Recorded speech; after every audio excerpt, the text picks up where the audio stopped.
네, 안녕하세요. 에솔입니다. 오늘 페스카로도 되게 만족할 만한 수익을 안겨주기는 했어요. 내일은 이지스와 유진스펙 12호가 동시에 상장을 합니다. 이지스부터 상장의 체크 포인트 같이 확인하시죠. 3D GIS 기반의 디지털 트윈 플랫폼 전문 기업이었죠. 그래서 현실 세계의 공간들을 3차원으로 만들고 가상 세계에 그대로 복제시켜 시뮬레이션을 돌려보고 현실의 문제들을 해결하는 데 활용하는 그런 기술을 가진 회사였습니다.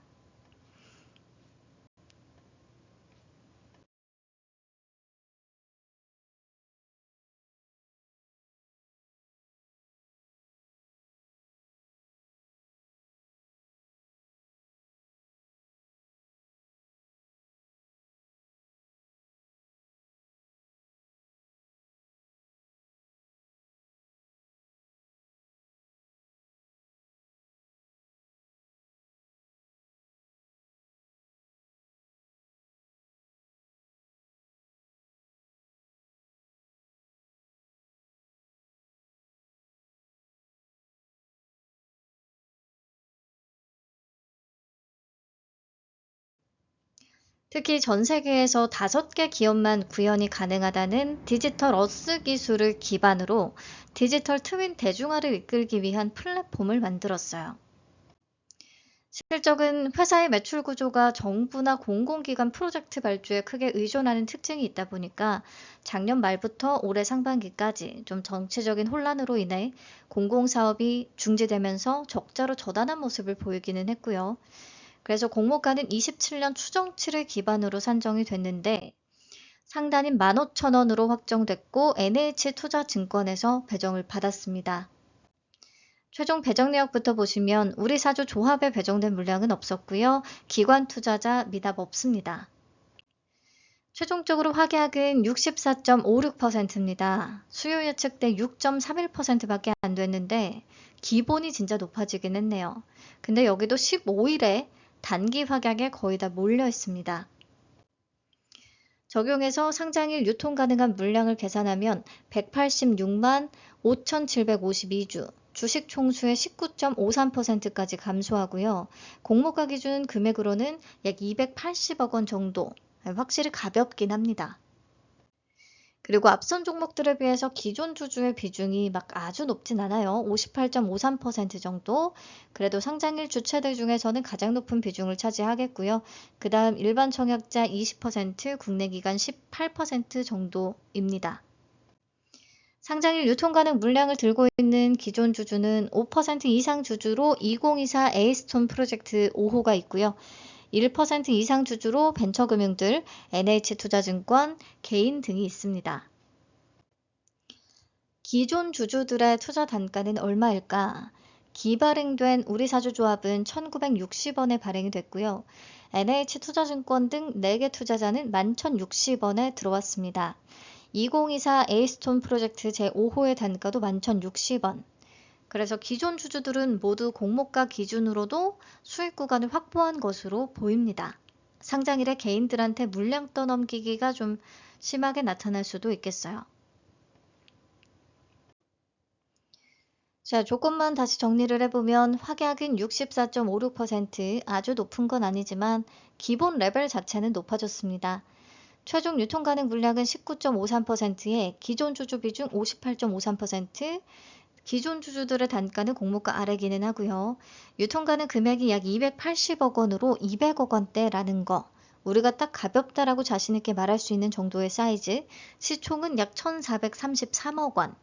그래서 어쨌든 유통 물량이 좀 적고 가벼우니까 확 들어 올려지기를 바라는 거죠.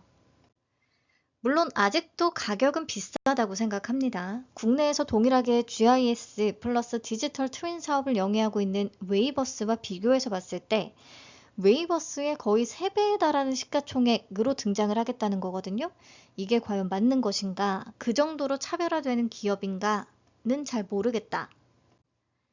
그래도 그나마 26년 예상순이익과 웨이버스의 펄을 적용해서 산출한 주당 평가가액 17,120원이라 공모가보다 밑은 아니라서 그냥 다행인 정도다라고만 참고를 하세요. 수급 상황에 따라 이거는 아무 의미 없는 가격이 될 수가 있습니다.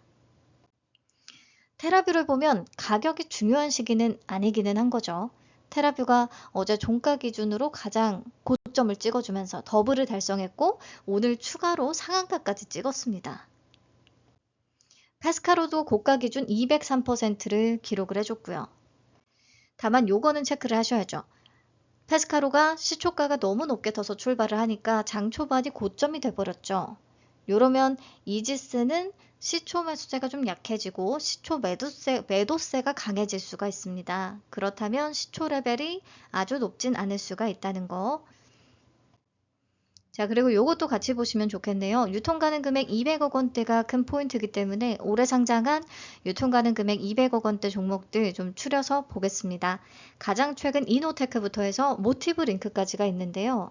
대부분은 고가 기준 150% 이상은 기록을 했습니다. 200% 넘기거나 200% 가까운 수익률 기록했던 것들이 많기는 해요. 근데 이 중에 좀 대표적으로 섹터 매력이나 가격 매력이 다 떨어졌던 게 AU 브랜즈입니다. 락티시라는 레인부츠 회사였죠. 요게 200억 원대의 기존 주주 비중도 0%였는데 고가 기준 82%밖에 못 찍기는 했었어요. 한국 PIM은 코넥스 이전이라 상당히 좀 막혀 있긴 했고요. 지금 이 당시에 비해서 수급이 또 훨씬 좋기는 하지만 정말 최악의 경우에는 생각보다 성과가 좋지 않을 수도 있다. 200억 원대라고 해서 무조건 더블 이상을 찍는 건 아니다 정도를 그냥 말씀을 드리고 싶었어요.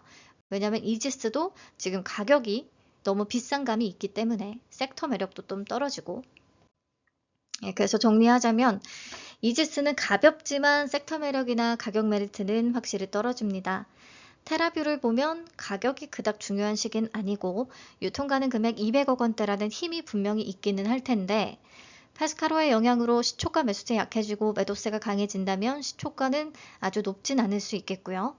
과거의 사례들을 봤을 때 가볍다고 해서 마냥 엄청 높은 수익률을 기대하는 건 조금 위험할 수 있겠다는 생각이 듭니다. 200억 원대의 수급 좋으니까 따따블 갈 거야 이렇게 생각하는 건 위험할 수 있다는 거죠. 그리고 얘는 시초가가 너무 높게 떠서 출발하면 장 초반이 고점될 확률이 굉장히 매우 높기 때문에 내일 시초가 수준을 보면서 전략 세울 때 또 참고하시면 좋겠고요. 목표는 그래도 수급이 워낙 좋으니까 더블은 기본 좀 찍어주고 150에서 170% 정도까지는 기대는 우선은 해봅니다. 가벼우니까 무조건 200% 이상이다 이렇게까지는 생각 안 하려고요. 그리고 유진 스펙 12호와 동시 상장이라는 변수도 있습니다. 유진 스펙 12호는 확약은 아예 없고 그래서 유통가능 금액도 그냥 100억 원 그대로이기는 하거든요. 근데 두 종목의 유통가능 금액을 합쳐도 380억 원 정도, 작은 종목 하나 정도의 사이즈긴 합니다. 최근에 일반 기업과 동시 상장을 했던 스펙들, 케이스들이 있었죠. 아로마티카, 미래에셋 비전 스펙 8호, 비트로넥스텍, BNKZ3호. 둘 다 일반 종목도 스펙도 모두 잘 갔습니다. 내일도 가벼운 거 두 개가 붙은 거라서 둘 다 괜찮을 수는 있다고 봐요. 근데 앞에서 상장한 스펙들은 그래도 확약이 어느 정도 다 있었는데 유진 12호가 처음으로 확약 0%인 거거든요.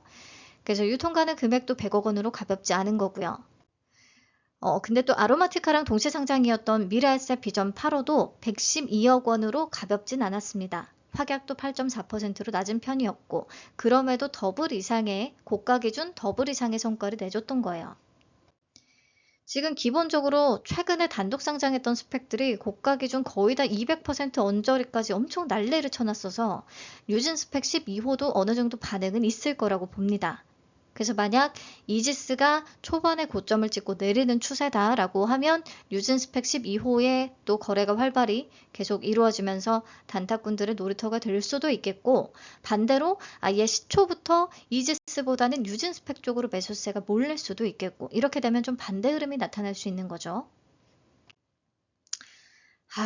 유진 스펙은 사이즈가 아주 가볍지는 않고 그리고 동시 상장이기도 하니까 더블에는 약간 못 미치는 정도 3,500원에서 3,800원 정도 기대는 해보겠습니다. 더블 이상이면 더 좋고요. 근데 스펙은 기대했던 것보다 훨씬 더 잘 갈 수도 아니면 근처에도 못 갈 수도 있다라는 거.